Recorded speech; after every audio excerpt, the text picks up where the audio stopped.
পরীক্ষার চাপ শেষ হতেই মনে হলো চারপাশটা যেন হালকা হয়ে গেছে। গত কয়েক মাস বই আর রুটিনের বাইরে কিছুই দেখিনি। মাকে বলতেই তিনি হাসলেন, বললেন, কিছুদিন বাইরে ঘুরে আয়, তন্ময় কাকার বাড়িতে গেলে তো মনটাই বদলে যাবে। বাবার খুব কাছের বন্ধু তন্ময় কাকা ছোটবেলা থেকেই আমাকে স্নেহ করেন। তার বাড়ি শহর থেকে একটু দূরে, নিস্তব্ধ এক পরিবেশে, চারপাশে ফুলগাছ, পাখির ডাক আর ভোরবেলার কুয়াশা।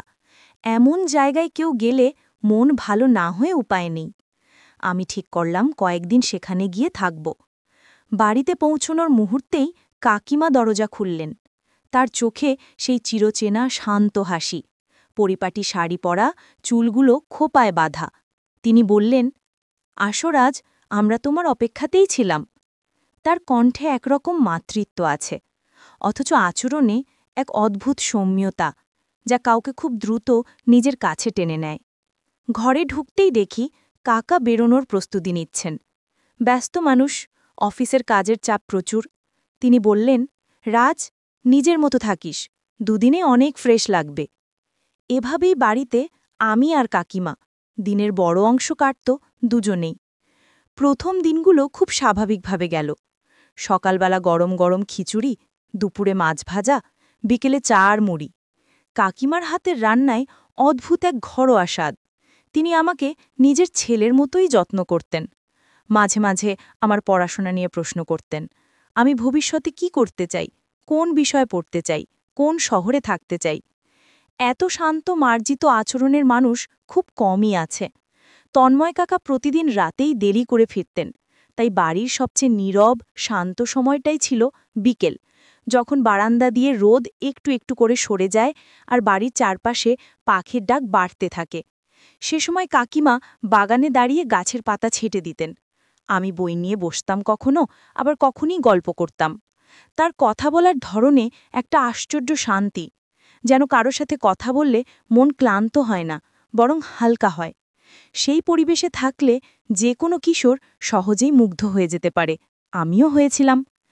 দিন যতই এগোচ্ছিল, আমার ভেতরে ততই এক অদ্ভুত কৌতূহল জন্মাচ্ছিল। এই মানুষটার সম্পর্কে আরও জানার, তার ব্যক্তিজীবন সম্পর্কে কিছু শোনার। সেই কৌতূহল প্রথমে ছিল খুব সাধারণ, কিন্তু ধীরে ধীরে তা যেন বাড়তে লাগল। আর ঠিক এই জায়গাটাতেই আমার ভুলের সূত্রপাত। মানুষ যখন নিরিবিলি আর সৌম্য কারো কাছে থাকে, তখন মাঝে মাঝে তার মধ্যে ভুল অনুভূতি জন্মাতে পারে। এই অনুভূতি ঠিক কী, তা বোঝার মতো পরিপক্কতা তখন আমার ছিল না। একদিন বিকেলে হঠাৎ বৃষ্টি শুরু হলো। আমি বারান্দায় দাঁড়িয়ে বৃষ্টির গন্ধ শুঁকছিলাম। কাকিমা এসে আমার পাশে দাঁড়ালেন। তিনি বললেন, বৃষ্টি মানেই আমার পুরনো দিনের কথা মনে পড়ে। এতদিনে প্রথমবার তার মুখে শুনলাম এমন ব্যক্তিগত কথা। আমি জিজ্ঞেস করলাম, কোনো বিশেষ স্মৃতি? তিনি একটু দূরে তাকিয়ে বললেন, অনেক স্মৃতি আছে রাজ। কিছু স্মৃতি মানুষ মনে রাখে, আবার কিছু স্মৃতি ভুলে যেতে চায়। কথাটা গভীর ছিল, কিন্তু আমি ওর ভেতরের ব্যথা বুঝতে পারিনি তখন।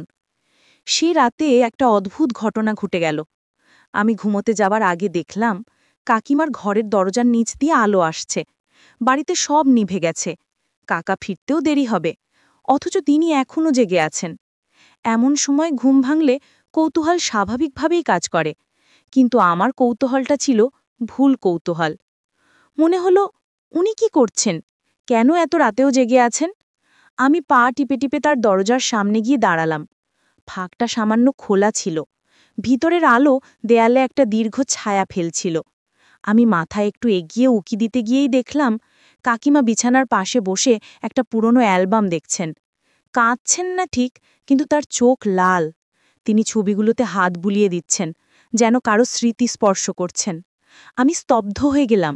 আমার মনে যত ধরনের কৌতূহল, যত ভাবনা, সব যেন ভেসে গেল। কিন্তু ঠিক তখনই আমি ভুল করলাম। দরজাটাকে আঙুল দিয়ে আরেকটু ঠেলে ফাঁক বাড়াতে গিয়েই দরজাটা খড়ড় করে শব্দে করে নড়ে উঠল। কাকিমা চমকে মাথা তুললেন। তার চোখ সরাসরি আমার চোখে। আমার শরীর মুহূর্তে জমে গেল। আমি পালাতে চাইলাম, কিন্তু পা যেন মাটিতে আটকে গেল। তিনি ধীরে ধীরে উঠে দরজার কাছে এলেন, খুব শান্ত, খুব স্থির কণ্ঠে বললেন, রাজ, তুমি এখানে?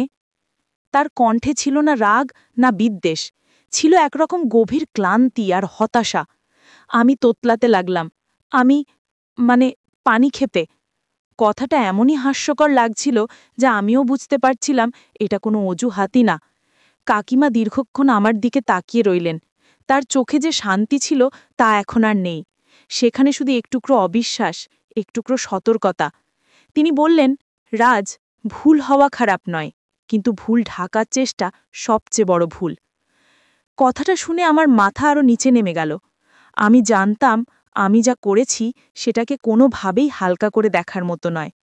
তিনি বললেন, এই বয়সে কৌতূহল স্বাভাবিক, কিন্তু সেই কৌতূহল যদি তোমাকে ভুল জায়গায় নিয়ে যায়, নিজের জীবনটাই নষ্ট করে ফেলবি। তার কথা যত শুনছিলাম বুকের ভেতরটা ততই ভারী হতে লাগল। তিনি বললেন, আমি তোমাকে সবসময় ছোট ভাইয়ের মতোই দেখেছি। তুমি যদি এই বিশ্বাসটাই ভেঙে দাও, তাহলে আমার আর তোমার কাকার কাছে তুমি কোন মুখে দাঁড়াবে? আমি এক মুহূর্তও দাঁড়াতে পারছিলাম না। সেই রাতে আমার আর ঘুম এলো না। মনে হচ্ছিল নিজের চোখে নিজেকে দেখলে আমি লজ্জায় মরে যাব। পরদিন সকালে কাকিমা এমন আচরণ করলেন যেন কিছুই ঘটেনি।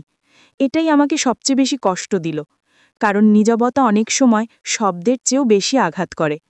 খাওয়ার সময় তিনি কোনো কথাই তুললেন না, শুধু মাঝে মাঝে আমার প্লেটে খাবার তুলে দিচ্ছিলেন। আমি মাথা নিচুই রাখছিলাম। তন্ময় কাকা রাতে ফিরে এলেন। কাকিমা তাকে কিছুই বললেন না। কাকা কিছু না জেনেই আমার মাথায় হাত রেখে বললেন, মা বাবার কথা শোনো, মন দিয়ে পড়াশোনা করো। তার এই অজান্ত স্নেহ আমাকে ভেতর থেকে ভেঙে দিল। সেই রাতেই আমি ঠিক করলাম যে আমি আর এখানে থাকতে পারবো না। ভুলটা যত ছোটই হোক, ভুল তো ভুল। ভোরের আলো ফুটতেই আমি ব্যাগ গুছিয়ে নিলাম। কাকিমার সামনে দাঁড়িয়ে বললাম, কাকিমা, আমি বাড়ি যাচ্ছি। আমি গতকাল যা করেছি তার জন্য। কথা শেষ করার আগেই তিনি বললেন, তোমার ভুলটাকে আমি ক্ষমা করে দিয়েছি রাজ, কিন্তু মনে রেখো, যে ভুল থেকে শিক্ষা নেয় সে বড় হয়, আর যে ভুল থেকে পালায় সে কখনো পরিবর্তন হয় না। তারপর তিনি খুব ধীরে বললেন, তোমার জীবনে অনেক মানুষ আসবে, অনেক সম্পর্ক তৈরি হবে। কৌতূহল তোমাকে ভুল পথে নিয়ে যাবার চেষ্টা করবে বারবার, কিন্তু নিজের সীমা তুমি নিজেই ঠিক করবে। আমি মাথা নাড়লাম। সেদিন তার প্রতিটি কথা আমার মাথায় একটি নতুন দিশা খুলে দিল। মা বাবার কাছে ফিরে এসে বুঝলাম, মানুষের বড় হওয়া মানে শুধু বয়স বাড়া নয়। বড় হওয়া মানে নিজের ভুল চেনা, আর ভুল জায়গায় দাঁড়িয়ে নিজেকে থামাতে শেখা। আজও সেই রাতের কথা মনে পড়ে, যে রাত আমার জীবনের প্রথম সত্যিকারের শিক্ষা দিয়েছিল। মানুষের শ্রদ্ধা, বিশ্বাস, সীমা এসব ভাঙলে সম্পর্ক ভেঙে যায়, আর সম্পর্ক ভাঙলে মানুষই ভেঙে যায়।